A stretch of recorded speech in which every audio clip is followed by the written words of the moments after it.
بسم اللہ الرحمن الرحیم جی، عثمان حیدر ویلکم کرتا ہے آپ سب کو پاکستان کرنٹ افیئر میں، پاکستان کا بڑا کرنٹ افیئرز ایونٹس کے اوپر نظر رکھنے والا چینل۔ تو آج کی جو بڑی سٹوری ہے جی، ہمارے نیوز پیپر کی زینت جو بنی ہوئی ہے، اس میں پاکستان کی جانب سے بھارتی کونسل کی سٹیٹمنٹس کو ریجیکٹ کر دیا گیا سختی کے ساتھ۔ پاکستان کے فارن آفس کی جانب سے اس کو اس طرح سے سختی کے ساتھ ریجیکٹ کیوں کیا گیا ہے، یہ معاملہ کیا ہے، اس کے اوپر روشنی ڈالوں گا۔ ساتھ ساتھ کلبھوشن یادو کیس جو ہے اس کے اوپر روشنی ڈالوں گا کہ یہ کہاں سے شروع ہوتا ہے اور کہاں پہ جا کے یہ ختم ہوگا۔ تو آگے بڑھنے سے پہلے اس کا بیک گراؤنڈ آپ دیکھ لیجئے کہ جو کلبھوشن یادو ہے یہ بھارتی نیوی کا حاضر سروس کمانڈر تھا اور یہ بھارتی خفیہ ایجنسی را کے ساتھ ایسوسیٹڈ تھا۔ اس کو 3 مارچ 2016 کو بلوچستان اور ایران کے سرحدی علاقوں میں جاسوسی اور دہشت گردی کے الزامات کی بنیاد پر گرفتار کیا گیا اور انہی الزامات کی بنیاد پر اس کو پاکستان کی ملٹری کورٹ میں اس کیس کو لے جایا گیا۔ وہاں پہ اس کا باقاعدہ ہیئرنگ شروع ہوئی اور پاکستان کی ملٹری کورٹ کے سامنے اس نے ان تمام جرائم کا اور بلوچستان میں کارروائیوں اور کراچی میں دہشت گردی کی کارروائیوں اور تحریبی امداد کا باقاعدہ اقرار کیا، اور اسی بنیاد پر پاکستان کی ملٹری کورٹ نے اس جاسوس کو سزائے موت عنایت فرمائی۔ البتہ انڈیا نے پاکستان کے ان الزامات کو مسترد کیا اور انڈیا کا یہ ماننا تھا کلبھوشن یادو یہ جاسوس نہیں ہے، یہ جو ہے وہاں پہ کاروبار کر رہا تھا ایران میں، اور پاکستان نے اس کو وہاں سے کڈنیپ کیا ہے، جس کو پاکستان نے کلبھوشن یادو کی جانب سے ایڈمیٹڈ ویڈیو میں جو ہے وہ ننگا کر دیا، اور پاکستان نے باقاعدہ اس کی ویڈیو جاری کی۔ اس ویڈیو میں کلبھوشن یادو جو ہے وہ کنفیس کر رہا ہے اور اس میں وہ مان رہا تھا کہ اس کا تعلق بھارتی خفیہ ایجنسی را کے ساتھ ہے، اور وہ بھارت کی جانب سے جو را ہے اس کی جانب سے دیا جانے والا جو ٹاسک تھا بلوچستان میں تحریبی کارروائیاں اور دہشت گردی کی کارروائیوں کی پایہ تکمیل کے لیے ٹاسک جو فراہم کیے گئے تھے، اس کی تکمیل کے لیے جو ہے اس نے ایران کے شہر چابہار کو چنا۔ اور چابہار کے بارے میں آپ کو بتاؤں کہ یہ وہی شہر ہے جہاں پہ بھارت اور ایران نے مل کر جو ہے وہاں پہ گوادر بندرگاہ کے متبادل کے طور پر بندرگاہ جو ہے وہ بنا رہے ہیں، اور بلکہ پایہ تکمیل تک پہنچ چکی ہے۔ تو اسی شہر کو اس جاسوس نے بلوچستان میں تحریبی کارروائیوں کے لیے سلیکٹ کیا، اور وہاں پہ اس نے چھوٹا بزنس جو ہے وہ شروع کیا۔ آلموسٹ سنیارے کا بزنس تھا، جیولری کا بزنس جو ہے وہاں پہ کر رہا تھا، اور اس نے اپنا نام بھی وہاں پہ چینج کر کے رکھا ہوا تھا۔ اور جیسے ہی یہ پھر پاکستان کی سرحدی ایریاز میں آیا تو پھر یہ پاکستانی ایجنسیوں کے ہتھے چڑھ گیا، اور اس نے اپنے باقاعدہ ویڈیو پیغام میں یہ ایڈمٹ کیا کہ اس نے 2003 اور 2004 کو بلوچستان اور کراچی کے متعدد وزٹ کیے، اور وہاں پہ موجود اس کے جو ایجنٹ ہیں ان کو مختلف ٹارگٹ دیے، اور اس سلسلے میں ان کو مالی امداد کی فراہمی، تکنیکی امداد کی فراہمی اور دیگر جو سپورٹ ان کو ریکوائر ہے وہ فراہم کرنے میں جو ہے را کی جانب سے باقاعدہ اپنی کمٹمنٹ کا اظہار کیا۔ اور اس نے باقاعدہ اپنی ویڈیو میں کہا کہ اس نے 2013 کو را کی جانب سے جو ہے اس کو باقاعدہ پک کیا گیا، اور تب سے جو ہے وہ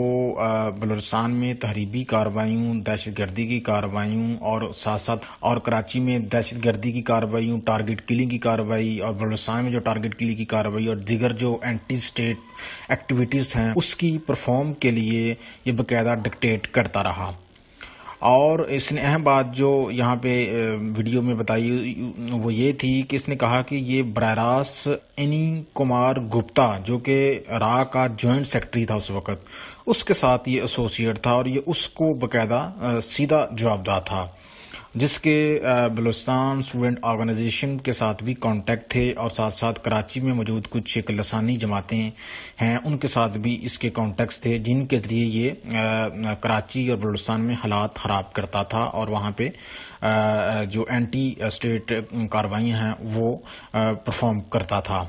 اور اس نے ساتھ ساتھ یہ بھی کہا کہ ان کی بلوچ انسرجنٹس کے ساتھ جو ہونے والی ملاقاتیں ہیں اس کا مقصد بھی یہی تھا کہ بلوچستان میں جاری جو اینٹی اسٹیٹ کارروائیاں ہیں اس کو مکمل کیا جائے۔ پاکستان کی ملٹری کورٹ کی جانب سے اس کو چونکہ سزائے موت سنائی جا چکی تھی تو پھر 10 اپریل 2017 کو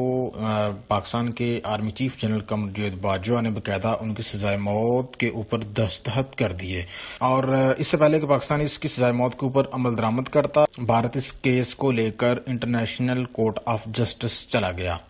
اور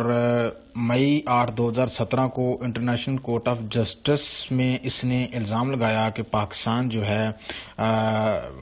کلبھوشن یادو کیس میں ویانا کنونشن کی خلاف ورزی کر رہا ہے۔ انٹرنیشنل کورٹ آف جسٹس نے عارضی طور پر پاکستان کی جو کورٹ ہے، ملٹری کورٹ ہے، اس کی جانب سے سنائے جانے والے فیصلے کو آن ہولڈ رکھ دیا اور اس کی سزائے موت پر عمل درآمد روک دیا۔ جولائی 17 2019 کو انٹرنیشنل کورٹ آف جسٹس نے باقاعدہ اس کیس کا فیصلہ سنا دیا۔ آلموسٹ 2 سال ہیئرنگ کے بعد دونوں طرف سے بھارت اور پاکستان کی جانب سے اس کیس کو ڈیفینڈ کرنے کے لیے بھرپور جو ہے آرگومنٹ دیے گئے، تو اس بیس پہ انٹرنیشنل کورٹ آف جسٹس نے پاکستان کو اس کیس کو لے کر دوبارہ سے غور اور ریویو کرنے کا کہا، اور ساتھ ساتھ اس کو کونسلر ایکسس دینے کا بھی جو ہے آرڈر جاری کیا، اور دیگر جو ریمیڈیز تھی بھارت کی جانب سے جو وہاں پہ اٹھائی گئی اس کو مسترد کر دیا۔ بھارت نے جو دیگر ریمیڈیز اٹھائی تھی وہاں پہ کلبھوشن یادو کیس کے سلسلے میں، اس میں یہ تھا کہ پاکستان کی ملٹری کورٹ کی جانب سے دیے جانے والا جو فیصلہ ہے اس کو منسوخ کیا جائے، اور پاکستان کو اس کی سزائے موت پر جو ہے پرمنٹ عمل کرنے سے روکا جائے، اور ساتھ ساتھ اس کو ریلیز کرنے کا آرڈر جاری کیا جائے۔ انٹرنیشنل کورٹ آف جسٹس نے ان تینوں بھارتی اپیلوں کو مسترد کر دیا۔ اس طرح سے 6 جنوری 2018 کو پھر انڈین نیوز ایجنسی تھی جس کا نام تھا دا کوائنٹ، اس نے ایک آرٹیکل پبلش کیا جس میں باقاعدہ جو ہے بتایا گیا کہ کلبھوشن یادو جو ہے را کی جانب سے اس کو بھرتی کیا گیا تھا، اور اس کا مقصد یہی تھا کہ پاکستان میں جو تحریبی کارروائیاں ہیں اور جو پاکستان میں موجود اس کے ایجنٹ ہیں ان کے ذریعے ان کو مکمل کیا جائے۔